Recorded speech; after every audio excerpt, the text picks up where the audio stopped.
The Dodgers trade for a former All-Star closer. Notre Dame's coach goes passive-aggressive on the USC rivalry, and Kelsey Plum is balling. But is anybody noticing? Good morning. I'm James, and this is your daily dose of sports and snark for the greatest sports city in the world, Los Angeles. This is the faithful Angelenos Morning Report. It is May 30th, 2025. Welcome back to the Sanctum Sanctorum of LA Sports. By the time you see this clip, it's going to be wheels up for me as I fly to work, which totally sucks. But if you like being in the know about LA sports, which doesn't suck, clickety-clack the like button. Clickety-clack the subscribe button. There's a notification bell. Hit that. It'll let you know when we drop new content. Sharing is caring. Let people know we exist, and by all means, comment. Now, before we go through the news and notes, quick look at the scoreboard. There were no games involving LA teams yesterday. Hope you got lucky. Meanwhile, today, World Series rematch at Chavez Ravine. Yankees at the Dodgers. 7 o'clock is first pitch. By the way, feel free to welcome back Ryan Yarbrough when he gets his championship ring. And the Sparks are at Las Vegas at 7 o'clock. What do you say we get to the news? Speaking of the Dodgers, they took a much-needed step to boost a bullpen that has been, less stable than Britney Spears, but maybe more stable than Demi Lovato. They made a trade yesterday for Alexis Diaz, former closer with the Reds. He's the younger brother of the current Mets closer, Edwin. Alexis is also a former All-Star. But when you consider that the Dodgers only sent back one minor leaguer who was just a 13th round draft pick from last year, you can kind of tell Cincinnati was just looking to dump the guy. Let's just call it as it is. Alexis Diaz started the season. He allowed 8 earned runs in just 6 innings. So the Reds quickly dump him to AAA, and he kind of had to go. It didn't really improve. Now, Diaz's people are claiming that this is all due to a hamstring injury. We'll just have to find out. The Dodgers are going to send Diaz to Arizona first to see if he can figure it out down there. Look, they're going to need somebody who can execute in big innings. Dodger relievers have pitched 239 and 2/3 innings, by far the most in the majors. Tanner Scott, the big free agent addition, he's been a human Molotov cocktail, and we're going to talk more about him in a moment. Because more than just Scott, 5 additional Dodger high-leverage relievers are on the injured list. Hell, to make room for the new guy, the Dodgers transferred Evan Phillips to the 60-day injured list. And by the way, what about Phillips? You remember how his forearm discomfort was supposed to be, no big deal. He just needs a little rest. Yeah, the earliest we're going to see him in a Dodger jersey is July. And frankly, with the way the Dodgers underplay injured pitching reports, I don't think that's happening. I really don't. The bullpen was supposed to be a strength. Now look at him. Do you trust anybody back there other than Ben Kasparius? Do you? And what of Scott? The LA Daily News wondered aloud how he could be struggling. The dude's already blown 5 saves this year. The previous 2 seasons combined, he only blew it on 6 chances. Now, according to Dodgers coaches, Scott is missing spots, just not in the way that you would expect. He's not missing a spot and throwing the ball outside of the strike zone. Instead, he misses a spot and it winds up over the heart of the plate. So what Mark Pryor is literally suggesting is for Scott to go by a compass and intentionally miss the plate more often, particularly when he's ahead of the count. Don't think I've ever heard advice quite like that before.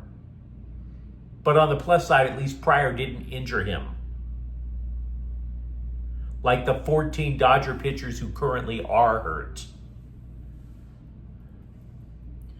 On the plus side, for the defending champs, look, prospect rankings, a lot of media outlets have them, right? Baseball America, ESPN, A lot of outlets do. And they get adjusted during the season. Players get promoted, players get demoted. The Athletic took another peek at its top 50 prospects, and they nudged Dodger outfielder Josue de Paula from 26th up to 23rd because the guy's already hit 7 home runs. Now, this is not going to be somebody the Dodgers are going to look at soon. He's still only in single A, but a trip up to Tulsa is pretty much going to be coming up maybe by the All-Star break. Tulsa, my condolences. By the way, outfielders, I hear Hope was boosted into the top 50. He's now number 38. But again, that guy's in single A. If you look at the way the Athletic has weighted the MLB prospect pool, they appear to believe that the Dodger system is currently loaded with outfield prospects. Aside from DePaula, aside from Hope, players who did not make the top 50, but they were on the periphery of being included Eduardo Quintero and Mike Sirota. All 4 top prospects in the outfield. So a lot of Dodger stuff to talk about. Feel free to let me know what you think in the comments thread. Notre Dame's public pressure campaign is continuing. Coach Marcus Freeman said the battle for the jeweled shillelagh, USC versus the Fighting Irish, should continue every year, which we can all agree. We just don't agree on the how. And so because of that, I'm not going to read you Freeman's quotes because they amount to emotional blackmail. I'm a 2-time divorcee. I have a master's degree in emotional blackmail. I've had plenty of it. So why should I add that to your guys' day, right? This is what Notre Dame has been doing ever since negotiations to continue the rivalry have started. They're trying to use emotional blackmail to try to force USC into a deal that they don't want. And I'm going to repeat some stuff. I've been banging on this drum for a while. Ask yourself, how does this game help USC other than bragging rights? I am not saying bragging rights don't matter. They do. They absolutely do. But to get to the college football playoffs, the Trojans are going to have a tough enough schedule every single year because they are in the Big Ten, plus a potential annual game with an SEC opponent. So Notre Dame on the schedule, great. But the Trojans can make it to the playoffs without them. Notre Dame, on the other hand, absolutely needs USC on that schedule. Because Notre Dame, they're not even in a conference. They schedule typically a pretty weak schedule. They need a good game or two to get the attention of the playoff committee. USC checks that box. So in terms of leverage, because believe you me, there is big money when you get to the college football playoffs. In terms of leverage, in terms of the money that could be made, Notre Dame does not have that leverage. So the Irish have tried to create it with a PR campaign to the public. To which I would say, again, love to continue the rivalry, but you're just going to have to agree to play the game earlier in the year. I believe that is the unspoken motivation behind what USC is doing. They're not saying it. They are not going on a public relations campaign, unlike Notre Dame. If you're the one going on the public relations campaign, you're probably dealing from a position of weakness. See, the Irish, again, they don't want to do it. If they schedule the Trojans late in the season, that means 2 things for them. One, they have all their ducks in a row. They figured out their offense. They figured out their depth chart before the season starts to get serious. Meanwhile, if the Trojans keep this game toward the end of the year, that game could be sandwiched between what? Oregon and Ohio State? Michigan, Ohio State, and UCLA? And I've been saying this again for days. This could literally include the possibility of 3 consecutive cross-country road trips. Even the NFL doesn't do that to their teams. So why should the Trojans do that to themselves? Anyone? Why should USC do it to themselves? Why? USC has to protect itself. and that's why you negotiate.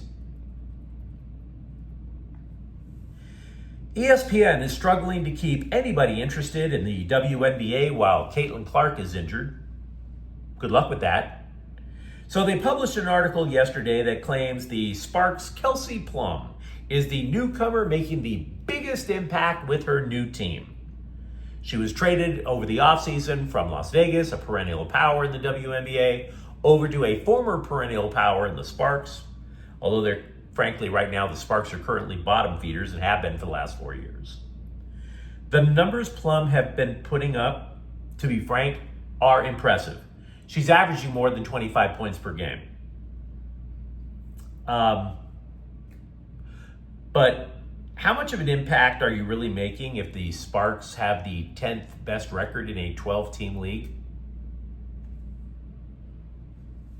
I will grant you that without Plum, the impact would be noticeable because it's highly likely the Sparks wouldn't have a single win on their resume. This is not a good team, guys. They'd be in position once again this early in the season to get the number 1 pick in the WNBA draft lottery. Just like they were in position to get the number 1 pick last year with the worst record in the league, and they fumbled that one away too. So no disrespect to Plum. No disrespect. She can make layups, unlike, say, Angel Reese. I haven't heard Plum give out any racial slurs, unlike Brittany Griner. And yes, having mentioned 4 different WNBA players, I think I can safely say that this show is your one-stop shop for the latest WNBA news. I couldn't be more proud or humiliated. Either way. Meanwhile, over with the Kings, we mentioned a couple of days ago that one of their minor league coaches, Ontario Reign coach Marco Sturm, is a finalist for the Boston Bruins coaching gig. There still hasn't been a decision there. But there is apparently another Kings coach in line for a better job. Reports are suggesting assistant head coach DJ Smith is among the people in the running to get the Pittsburgh Penguins job. Try and squeeze that last Stanley Cup run out of Evgeny Malkin and Sidney Crosby. Malkin, I should say. Anyway, Smith does have previous head coaching experience with Ottawa. The Rams have added tackle David Quisenberry off of the free agent list. Terms of the deal weren't disclosed other than it's probably for a year because he's 34 years old.